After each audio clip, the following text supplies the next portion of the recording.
En tant que communicateur, vous avez assisté en même temps que nous aujourd'hui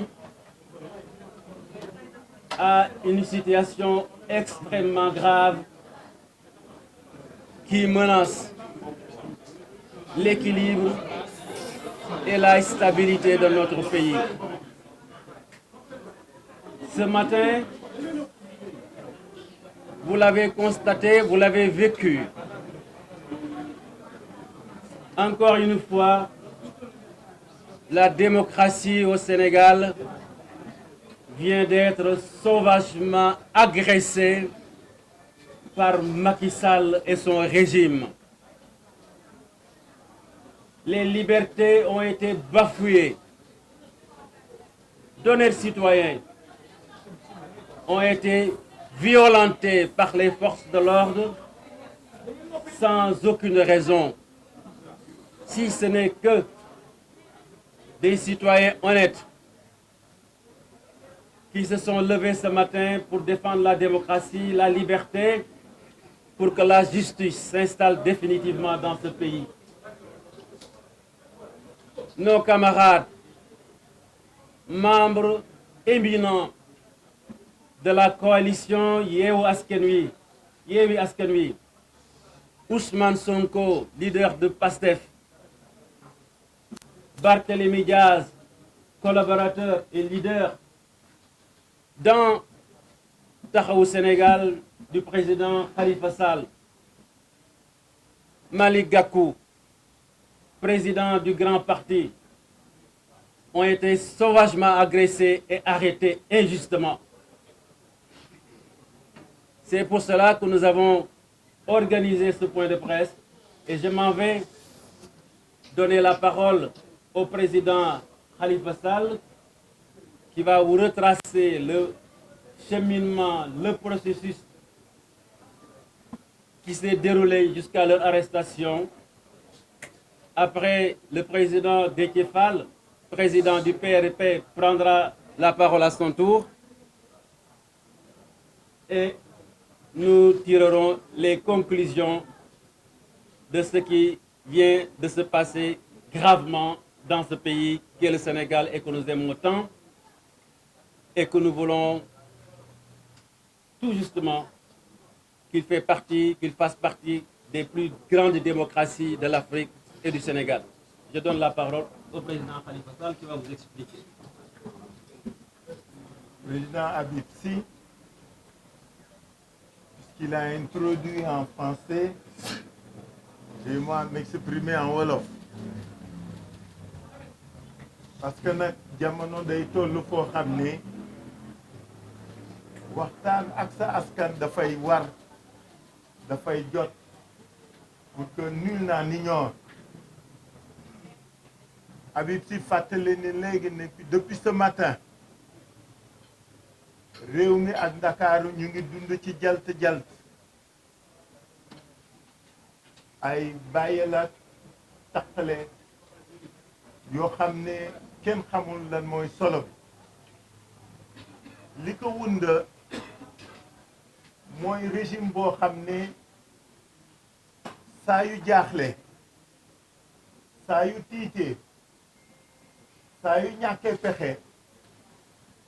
benn usage rek lay def, jël état bi à travers ñi nga xam ne ñoom la ñu dénk yenn fonction mu dóor ko ci ay citoyens. xam ngeen ni bi ñu xëyee tey gunge ànd ak Barthélémy Diaz moo ñu taxoon jóg parce que dañ ko convoqué ci procès boo xam ni na ko ñëpp a xam fukki at a ngi nii fukki at. xam nga procès bu duré fukki at moom xam ngeen ni du loo xam ne du normalati la kenn daan mënatu ko justifier. ñu woo ko ci au moment où il est investi candidat à la mairie de Dakar ñii naan convocation bi tombé la mais du loo xam ni c'est pas pensé. ma waxoon leen keroog bi ñu tasee fii ma ni leen dans toutes les démocraties qui se respectent am na foo xam ni su fa bii démocratique bi tolloo institution bi nga xam ni mooy justice ci réew yooyu dafay am loo xam ni da koy rus def da koy tere boppam da ko dul nangu parce que c'est un problème de décence et de responsabilité justice du nangu ñu di ko jël di ko dóor ci kaw ay candidats pour di influer sur le cours du combat démocratique. Malheureusement pour nous, certains de nos juges n'acceptent pas ou ne connaissent pas cette règle de responsabilité et de dignité. Ñu gunge Barthélémy Dias ñu renvoyer procès bi ñuy dox ñoom di dem tribunal ñu dogale leen dogale boo xam ne yéen ñëpp seetlu ngeen ko seetaan ngeen ko ci réseau yi bëgg leen néewal doole bëgg leen tuutal bëgg leen toroxal au nom de je ne sais quoi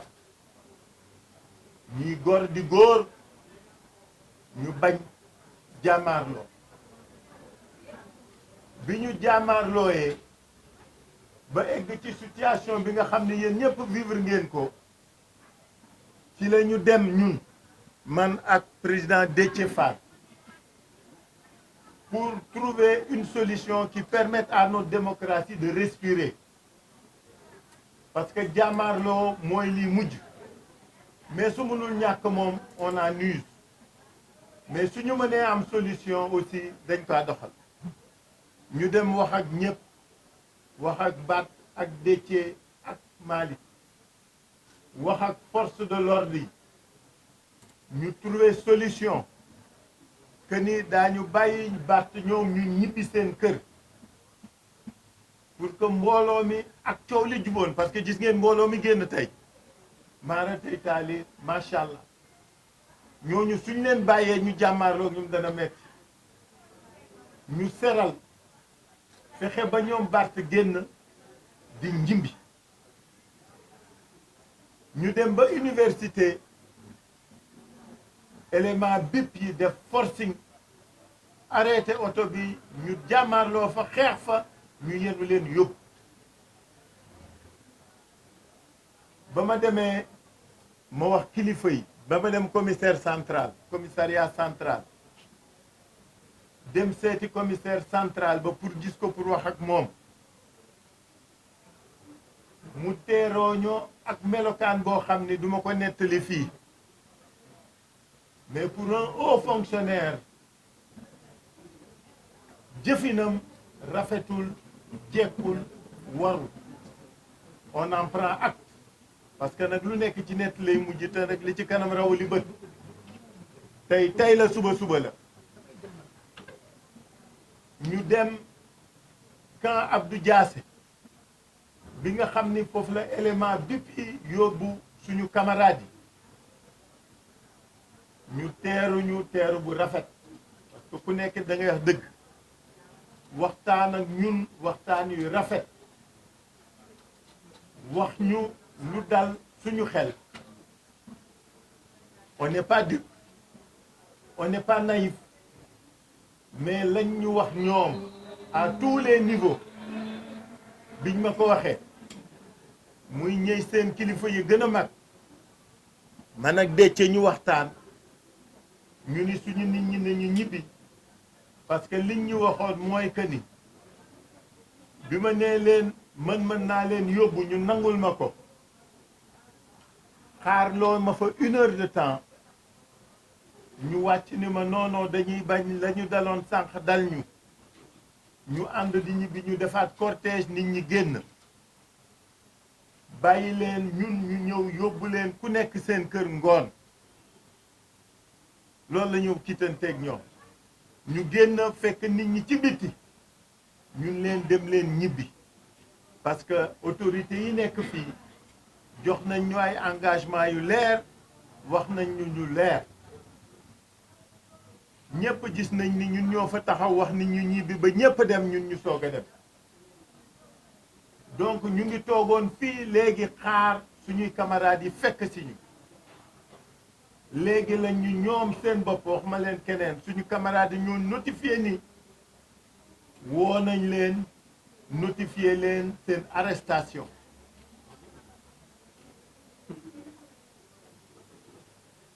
loolu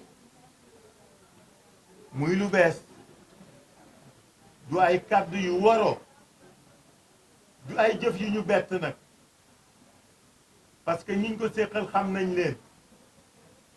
seen kàddu amul valeur mais xam nañ ni ñun lañ ko jégale donc suñu camarades yooyu suñ leen notifié arrestation xam ngeen la cay topp c'est le parquet qui devrait se saisir ou devrait être saisi ak la ca des ak la ca des ak la ca des loolu ca des nag lañ dul nangu loolu lañ dul fekke loolu lañ dul seetaan yàgg naa ci état lool defe naa ñi fi nekk ñu ci bari maa leen ci jiitu mais liy doole kilifa mooy kaddu doole kilifa mooy kaddu nit ki lu mu wax dakaa jëfe ñii nag séq naa ñoom gis naa ni la ñuy waxe du la ñuy jëfe moo tax ñuy wax Sénégal ni leen que chacun prenne ses responsabilités bu ñu kenn wax ni waxuñu woon bu ñu kenn wax ni jéemuñu bu ñu kenn wax ni doxuñu ci suba ak léegi noppaluwuñu ku ñu war waxal wax nañoo ak yow ku ñu war defal def nañoo ak yow mais la ruse et la malice ne peuvent pas passer elles ne peuvent pas prospérer parce que suñu yaakaaree ni parce qu'on nous a dit d'attendre et que nous sommes restés les bras croisés dañuy nax seen bopp moo tax j'invite les Sénégalaises et les Sénégalais la jeunesse de ce pays à se tenir debout pour que ñu xeex pour dëgëral suñu démocratie pour que ñu xeex pour que la parole publique ait un sens ñu xeex pour que nit ñi gore di gore parce que am na lu kenn dul nam je pèse bien mon mot et j'assume ce que je dis mani j'invite au nom de la coalition Yewwi Askan Wi les Sénégalaises et les Sénégalais la jeunesse sénégalaise et les femmes sénégalaises à se lever pour protéger la démocratie. Protéger la démocratie, c'est se battre pour que ces camarades-là ñu bañ leen nasaxal pour que ces camarades-là retrouvent leur liberté parce que li fi am tey jarul kaso jarul arrestation jarul inculpation. Au contraire, des camarades ont été malmenés, des camarades ont été blessés. Malick Gakou a été agressé, Barthélémy a été agressé, Ousmane Sonko a été agressé physiquement. loolu kenn du ko nangu moo tax maa ngi woo ñëpp góor ak jigéen mag ak ndaw nañu génn nañu dem xeex ngir suñu camarades yooyu ñu bañ leen nasaxal bu ñu nangu ñu yóbbu leen kaso bu ñu nangu ñu tuuma teg leen tuuma yu xam ne amul bu ñu nangu suñu démocratie ñu di ko nasaxal il faut que ñun ñëpp ñu xam loolu parce que li ma waxoon keroog a ci ne ñii dañuy màtt di ëf ay ndaw ruuraan lañu ay ndaw ruuraan lañu suñu amee dara nga bàyyi rek dañuy wutaat leneen bu ñu leen bàyyi ñu weesu fii ñu toll nañu jàmmaarloog ñoom nañu xeex ak ñoom parce que nag luy jot dafa jot te loo xam ni dafa doy dafa ëpp parce que lu ëpp tuur voilà ce que je voulais dire au nom de Yewwi Askan Wi. J'invite tous les camarades à la mobilisation. J'invite tous les camarades à la résistance. Faut qu'on fasse face. Faut pas que ñu nangu ñuy nasaxal suñuy camarades. Je vous remercie.